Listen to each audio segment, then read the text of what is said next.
So I did go see a geneticist, and he said, this sounds like we should test for this type of, what can cause these type of aneurysms.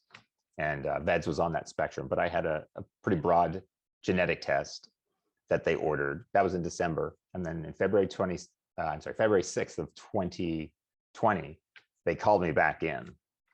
And I remember driving there, and I mean, what could go wrong? I could never imagine VEDS. There's never in my wildest imaginations that I thought of even something like this. And my wife said, it's interesting that they've called you back in. And so I was preparing for something. And then the doctor gives me the diagnosis of you have vascular Ehlers-Danlos syndrome. I'm like, well, what does this mean?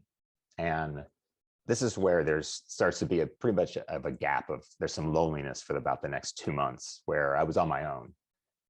This is one of the things that, I love the community for closing this gap with other people nowadays.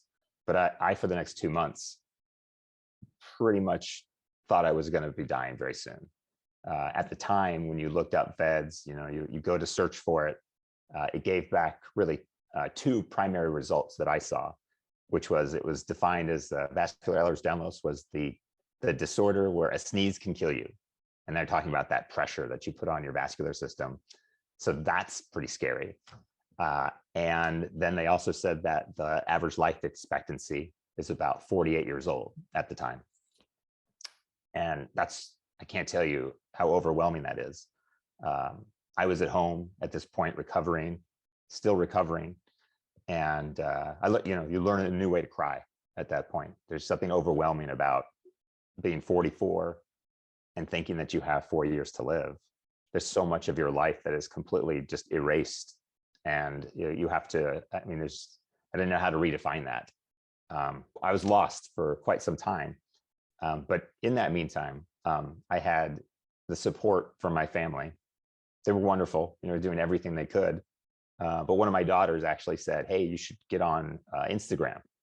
There's a lot of Ehlers-Danlos stuff.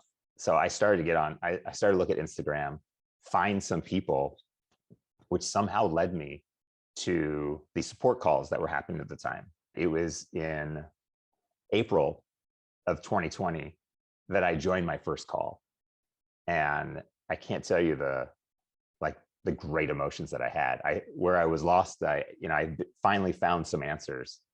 And I like to mention that on that first call, a friend of mine who was also on the call for the first time, Dan, who you've spoken to before, had started talking. And as he's going through his story, I'm like, this is me.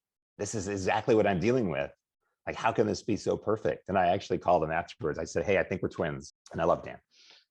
But that immediately was this great relief of not being alone, really trying to search for hope and have better contacts with the right people to help take care of myself.